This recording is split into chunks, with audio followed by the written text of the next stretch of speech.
সবাই দেখছি ট্রেন্ডিং কাঁচের গ্লাসে ভিডিও করছে হলুদের গুঁড়া দিয়ে। তো আমি ভাবলাম যে আমি আজকে ট্রাই করে দেখি আমারটা কীরকম হয়, এটা আসলেই বাস্তব নাকি ভুয়া সেটাই প্রমাণ করার জন্য আমার বাসায় যতগুলো পিসি ছিল সবাইকে নিয়ে চলে আসলাম।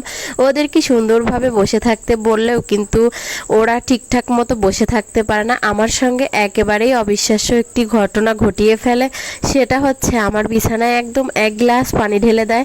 তারপরেও কিন্তু আমি ভিডিওটি করবই। তারপর আমি কি করলাম, এখন সব পিচ্চিগুলোকে আমি তাড়িয়ে দিয়ে ভাবলাম যে একা একাই করব, এদের দিয়ে কাজ হবে না, কাজের চেয়ে অকাজই বেশি হবে।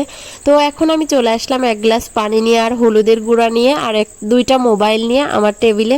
তো টেবিলে এসে আমি সুন্দর মতো ভিডিও করলাম, আর ভিডিওটি যে বাস্তবেই এরকম হবে আমি কখনো কল্পনাও করতে পারিনি। আমরা সবসময় ফোনে একরকম দেখি আর বাস্তবে হয় অন্যরকম। আর এই ভিডিওটি মোবাইলে যেরকম দেখতে বাস্তবেও কিন্তু একদম সেই রকমই হবে। যারা যারা এখনো ট্রাই করেননি আমার মতো করে ফেলেন, দেখবেন অনেক সুন্দর দেখা যাবে, আর ভিডিওতে তো আরো অনেক বেশি সুন্দর লাগবে।